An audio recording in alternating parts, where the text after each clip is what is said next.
جو قومیں 400 برس تک سلطنت عثمانیہ کے سامنے آنے سے ڈرتی تھیں اب ہائی نس بن کر ٹوٹ پڑی تھیں۔ فرانس نے الجیریا اور ٹینیزیا پر قبضہ کر لیا، برطانیہ نے مصر، اٹلی نے لیبیا، جبکہ آسٹریا اور ہنگری نے بوسنیا کو قابو کر لیا۔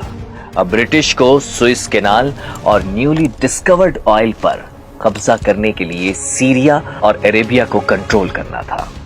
وہاں اب بھی ترکوں کا ہولڈ تھا۔ ادھر لارنس بصرہ کے ایک ہوٹل سے خفیہ سینٹر آپریٹ کرنے لگا۔ اس دور میں ملٹری ایکٹیویٹیز کا سینٹر مصر تھا۔ وہ یہاں سے ایجنٹس بھرتی کرتا اور اہم سیکرٹس انگلینڈ ٹرانسفر کر دیتا۔ یہاں اس نے اپنے مشن کو کامیاب بنانے کے لیے ایک ڈرامہ بھی رچایا۔ ایک روز بصرہ کی مسجد میں پہنچا اور جھوٹ موٹ کا اسلام قبول کرنے کا اعلان کر دیا۔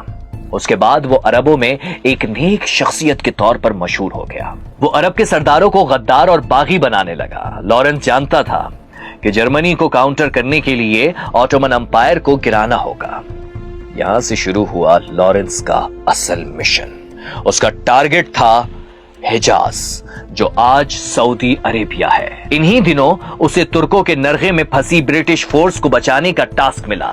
اس مشن میں تو وہ ناکام ہوا، مگر یہیں سے اسے عرب ریوولٹ کے لیے ایک ایسا لیڈر مل گیا جس کو وہ بڑی آسانی سے اپنی باتوں میں الجھا سکتا تھا۔ یہ تھے شریف مکہ حسین بن علی۔ شریف مکہ کا لارنس نے ایسا برین واش کیا کہ 10 جون 1916 کو حسین شریف نے ایک روز فجر کے وقت مکہ میں موجود اپنے گھر سے رائفل کی بیرل نکالی اور ترکوں پر فائر داغ دیا، اور یہ عرب ریوولٹ کا آغاز تھا۔ اس فتنے کی ابتدا تھی جس نے صرف 5 سال میں مسلم دنیا کا نقشہ ہی بدل دیا۔ ادھر ترک یوتھ تبدیلی کا مطالبہ کر رہی تھی۔ موقع سنہری تھا۔ لارنس عربوں کو بہکاتا رہا، ان سے آزادی کے لمبے چوڑے وعدے کر لیے اور یقین دلایا کہ برطانیہ ان کے ساتھ ہے، فلسطین پر بھی عرب کی حکومت ہوگی۔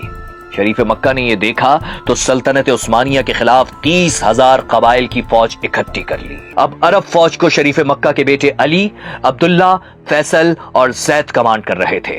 لارنس شریف مکہ کے بیٹے امیر فیصل کے ساتھ برطانیہ کا پولیٹیکل ایجنٹ بن کر اٹیچ ہو گیا۔ اب فیصل کو لارنس پر اتنا ٹرسٹ تھا جتنا کہ خود پر۔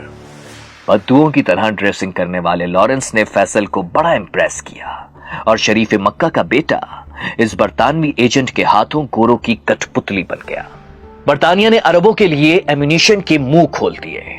خیر، ادھر عرب ترکوں پر آگ برسا رہے تھے اور ادھر سائکس پیکو ایگریمنٹ پر سائن ہو رہے تھے۔ گورے نہ جانے کب سے اس موقع کی تلاش میں تھے، اور وہ وقت آ گیا تھا کہ عربوں اور ترکوں کی لڑائی میں گرم چھری سے سلطنت عثمانیہ کو کاٹ کر کئی پیسز میں بانٹ دیا جائے۔